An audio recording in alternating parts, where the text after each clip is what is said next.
Hello అండి, అందరికీ నమస్తే. దోసపిండితో పొంగనాలు ఎలా తయారు చేయాలో చూసేద్దాం. నేను కొంచెం దోసపిండిని తీసుకున్నాను. అందులో తరిగిన ఉల్లిపాయలు, పచ్చిమిరపకాయలు వేసుకున్నాను. అందులోనే తగినంత ఉప్పు, పసుపు వేసుకున్నాను. కొంచెం సోడా ఉప్పు కూడా వేసుకున్నాను.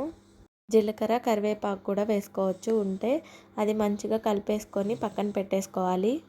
తర్వాత స్టవ్ ఆన్ చేసి పొంగనాలు వేసే ప్యాన్ పెట్టుకొని అందులో మనం ఆయిల్ వేసుకోవాలి. ఆయిల్ హీట్ ఎక్కాక మనం ఆ పొంగనాలు వాటిల్లో మనం గెంటితో పిండిని వేసేసుకోవడమే. వేసేసి మూత పెట్టేసుకోవాలి. మీడియం ఫ్లేమ్లో పెట్టుకొని చేసుకోవాలి ఈ ప్రాసెస్ అంతా. ఒక సైడ్ కాలాక మళ్ళీ స్పూన్ తీసుకొని రెండో సైడ్ కూడా తిరగలేసి అది అటు కూడా కాల్చుకోవాలి. ఎర్రగా కాలాక పక్కన తీసి పెట్టుకోవడమే. పొంగనాలు పల్లి చట్నీ సూపర్ టేస్ట్ ఉంటుంది. మీకు కూడా నచ్చితే ఒకసారి ట్రై చేయండి. అంతే ఈ వీడియో. Bye bye.